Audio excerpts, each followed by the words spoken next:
رحمه الله تعالى حديث عبد الله بن مسعود رضي الله عنه أن رجلا أصاب من امرأة قبلة فأتى النبي صلى الله عليه وسلم فأخبره، فأنزل الله تعالى: وأقم الصلاة طرفي النهار وزلفا من الليل إن الحسنات يذهبن السيئات. فقال الرجل: ألي هذا يا رسول الله؟ قال: لجميع أمتي كلهم، متفق عليه. هذا الحديث فيه فتح لباب الرجاء لأمة محمد عليه الصلاة والسلام، وأن من أحدث ذنبا أو وقع في خطيئة فلا يقنط ولا يستولي عليه اليأس، بل عليه أن يتبع السيئة الحسنة تمحها، كما قال الله تعالى: إن الحسنات يذهبن السيئات. فهذا رجل في زمن النبي صلى الله عليه وسلم أصاب من امرأة قبلة، فأتى النبي صلى الله عليه وسلم أخبره بذلك، قبلة واحدة، وجاء إلى النبي صلى الله عليه وسلم يخبره بها لأنه يخاف من التبعة ويخاف من العاقبة. فانظروا جمال هذا الإيمان، وكيف أن أقواما يلغون في أنواع من الفواحش والمحرمات ولا يقع في قلبه خوف، ولا كأنه سيبعث ويحاسب ويعاقب على هذه الأعمال عملا واحدا يحاسبه الله تبارك وتعالى عليها، إن لم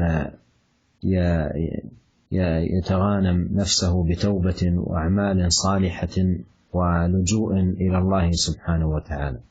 فهذا حصلت منه قبلة وجاء مشفقا خائفا، وأخبر النبي صلى الله عليه وسلم يريد العلاج، فقال له عليه الصلاة والسلام، فأنزل الله قوله: وأقم الصلاة طرفي النهار وزلفا من الليل إن الحسنات يذهبن السيئات.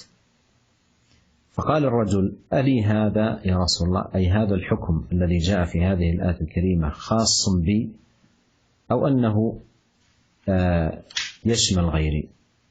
فقال له عليه الصلاة والسلام: لجميع أمتي كلهم، ليس لك خاصة، بل هذا الحكم لجميع الأمة، بمعنى أن الإنسان عليه أن يحرص على الحسنات والاستكثار من الطاعات، وأن يتبع السيئة الحسنة تمحها.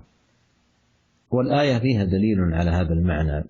لما جاء الرجل وذكر ما فعل، قال له النبي عليه الصلاة والسلام: أنزل الله قوله: وأقم الصلاة طرفي النهار، يعني في الغدو والعشي، وزلفا من الليل، أي ساعات منه، إن الحسنات يذهبن السيئات. Kemudian Al-Imam Nawawi rahimahullah membawakan hadis berikutnya dari sahabat Ibnu Mas'ud radhiyallahu taala anhu, bahwasanya ada seorang lelaki yang asaba min imra'atin qablah, dia mencium seorang wanita yang tidak halal baginya. Fa'ata Nabi sallallahu alaihi wasallam fa akhbarahu fa anzalallahu ta'ala: wa aqimis salata tarafay an-nahar wa zulafan min al-lail innal hasanati yudhhibna sayyi'at. Maka dia pun datang menemui Nabi sallallahu alaihi wasallam dan dia mengabarkan kepada Nabi sallallahu alaihi wasallam bahwa dia telah mencium seorang wanita. Maka Allah Subhanahu wa taala menurunkan firman Allah: dirikanlah salat tatkala di petang hari dan juga di pagi hari dan beberapa waktu di malam hari. Innal hasanati yudhhibna sayyi'at. Sungguhnya kebaikan-kebaikan akan menghapus dosa-dosa. Maka lelaki ini yang telah mencium seorang wanita yang tidak halal baginya, dia berkata: "Ali hadza ya Rasulullah?" Ya. Apakah bagi saya keutamaan ayat ini juga ya Rasulullah? Kata Nabi SAW: "Li jami'i ummati kullihim." Ya. Hal ini, keutamaan ini berlaku bagi seluruh umatku. Muttafaqun alaih, diriwayatkan Imam Bukhari dan Imam Muslim.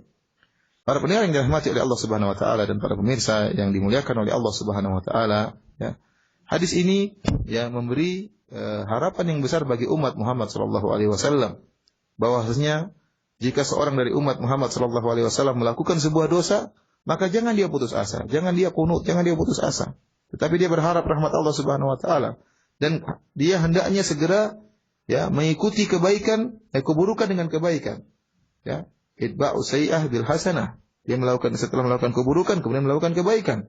Karena kebaikan-kebaikan setelah keburukan akan menghapuskan keburukan-keburukan tersebut. Sebagaimana firman Allah Subhanahu wa taala, "Innal hasanati yudhibna sayyi'at."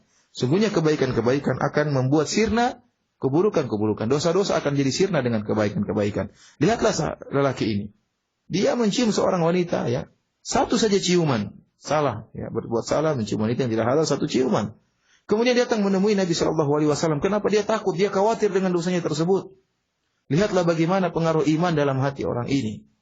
Dia merasa khawatir dengan satu ciuman haram yang dia lakukan. Kalau kita bandingkan dengan betapa banyak orang yang mereka tenggelam dalam kemaksiatan, tenggelam dalam berbagai macam kenistaan, kemudian tidak terbetik dalam hati mereka sama sekali rasa takut. Seakan-akan mereka tidak akan dibangkitkan oleh Allah Subhanahu wa taala. Seakan-akan mereka tidak dihisap oleh Allah Subhanahu wa taala, bahkan mereka akan dihisap oleh Allah Subhanahu wa taala satu persatu. Amalan demi amalan satu persatu akan diingatkan oleh Allah Subhanahu wa taala. Dosa demi dosa akan dihisap oleh Allah Subhanahu wa taala. Oleh karenanya, seorang yang telah terjerumus dalam dosa hendaknya dia bertobat dengan taubat yang benar, kembali kepada Allah Subhanahu wa taala dan segera memperbanyak amalan salehah. Lihatlah lelaki ini, tatkala dia melakukan satu ciuman yang haram, satu ciuman saja, maka dia pun khawatir dan dia datang menemui Nabi sallallahu alaihi wasallam mencari obat, mencari ilaj, mencari obat. Bagaimana bisa menyembuhkan kekhawatiran dalam hatinya? Maka Nabi sallallahu alaihi wasallam membacakan firman Allah Subhanahu wa taala, yaitu Allah Subhanahu wa taala berfirman, "Wa aqimus salata tarafayn nahari wa zulafan minal lail, innal hasanati yudhibna sayyi'at." Hendaknya dirikanlah salat tarafayn nahar, di pagi hari dan juga di petang hari, wa zulafan minal lail, dan beberapa waktu dari malam hari. Innal hasanati yudhibna sayyi'at. Sungguhnya kebaikan-kebaikan bisa membuat sirna dosa-dosa. Ini menunjukkan bahwasanya ibadah salat bisa menghapuskan dosa-dosa. Oleh karenanya laki itu berkata, apakah saya juga berhak mendapatkan keutamaan ini wahai Rasulullah? Kata Rasulullah SAW, wali jami'i ummati kullihim, bahkan untuk seluruh umatku seluruhnya. Ya, ini merupakan ya dalil ya tentang hal ini bahwasanya dosa-dosa bisa dihapuskan dengan banyak kebaikan, dan ini memberi pengharapan yang besar bagi umat Muhammad sallallahu alaihi wasallam.